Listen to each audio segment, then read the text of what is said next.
A reading from the Holy Gospel according to Luke. Jesus said to the people, "What description can I find for the men of this generation? What are they like? They are like children shouting to one another while they sit in the marketplace.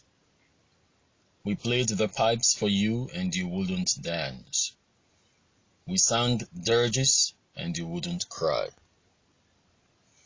For John the Baptist comes not eating bread, not drinking wine, and you say he is possessed.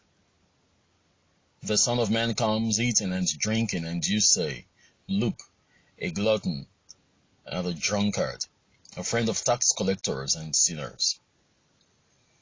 Yet, wisdom has been proved right by all her children." The Gospel of the Lord. Dear friends, good morning to you all. I want us to reflect on the statement Jesus just made a while ago. Looking at the generation of his time,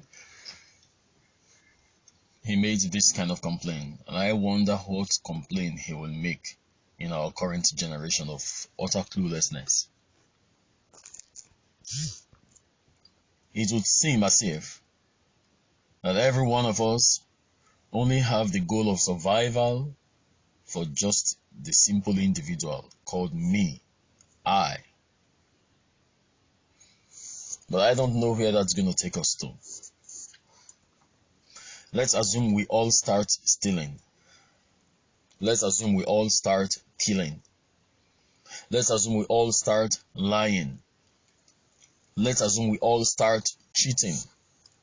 Because the moment one person does something that is bad, and we say it's just one person, it is never one person. It has never been one person. Because that one person is trying to make a law. Whatever is worth doing in the first place, whatever anyone judges to be something that is worth doing, becomes a law in a way. You see, when people cheat, they call it business arrangements. When people lie, they call it economizing of the truth. When people kill, they call it defense. When people carry out all sorts of selfish acts, thinking about the self, they call it self-preservation. But how long are we going to endure this? Every crime begins with one person. In Nigeria today, it seems as if every crime is committed by every person. The condition is going worse every single day, because the time will come when we'll all start eating ourselves. Those who are glorying in evil now, ritual killers, kidnappers, thieves, burglars, witches, wizards, all the dimensions of evil being institutionalized today, will get to a particular height where we all will have to decide that not one person has the monopoly for evil. The Bible itself has already stated it. That there will be more catastrophe when the hands of the just turn to evil. As it is now in our country, it seems as if it is only evil that pays.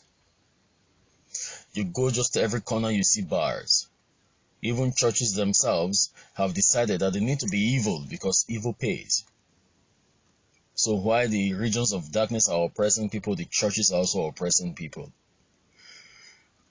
All kinds of defenses are derived, produced, and exported for the justification of the many evils that lots of churches are doing today.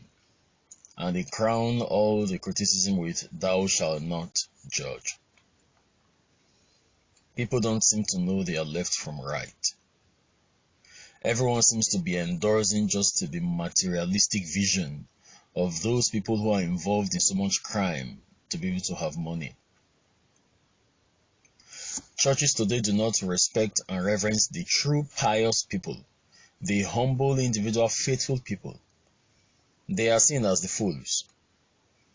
But those who are involved in ritual killings, for instance, those who are involved in kidnappings, those who are involved in advanced frauds, those who are involved in money rituals, flank their money and throw their money, and most times we wear them the caps of honor in our churches. The true humble ones who truly have the intention to promote the glory of God are sidelined. Almost in every church, the people who are capable of making decisions are those who galvanize the authority of material wealth without having one single spiritual value for God's glory. Parents are supporting their children for every kind of evil. It's become so very much rampant. It's difficult. When you count 5 young children today, you would scarcely be able to find 2 that are pure. It's either many of them are involved in crime, or others are involved by association, or even more others are involved by support. The obvious endorsement of foolish and evil acts in our society today is a clear sign of the level to which the evils that were ignored had grown and have become the foundation for inspiration today. We are all in this together. Every single evil that we endorse becomes duplicate. Every single evil that we ignore becomes duplicate. Any evil that we fail to correct becomes duplicate. So evil grows, goodness submerges. But then, we might be thinking about all lofty ideas, or St. Paul in the first reading of today, in Corinthians, exposes to us that even if we have the power to understand the languages of angels, even if we have faith that can move mountains, even if we have all the ideas that are so spiritual, that could afford us countless number of divine graces, but that we don't have the work of love, we are like an empty gong. That becomes the catalyst for the kind of society we have today and we are living in. Once we are able to start thinking about how we can help a neighbor, such a neighbor can never become a victim to our selfishness nor a victim to our evil deeds. If we populate goodness, we all benefit from goodness, including the bad people. But if the good ones have decided not to act because they are angry about the progress of evil people, because evil is acting, even our own goodness will become null and void as we move towards that height of explosion where the most active force will become the dominant force. We are already there. Just now in politics, it isn't expected that a good person should get into politics. You could imagine that. It's not expected that a good person should get into our security forces. You could imagine that. Presently, that is the condition. Anyone going for politics, it's already accepted that politics is a dirty game. We've not seen, and in fact, by ratio, we don't have 5 good security people to 95 good security and bad security people. We don't even have that, because it's increasingly becoming difficult to even see a security personnel that has your security at heart. Except for a few friends who happen to be there and they just carry out this security assistance as a result of friendship or relationship. But officially, as it stands now, the innocent ones are greater victims of the activities of security forces, whether on the highway, on the road, wherever they find themselves. This is what our society is gradually becoming. If you say you are good and you are not carrying out good actions, then you are actually supporting evil. We continuously pray that our Lord Jesus Christ will continuously inspire the minds of people who claim to be good to start acting, rather than locking ourselves in some halls and scream to God's ears in prayers, asking God to do the very things that He has asked us to do. May God bless us all.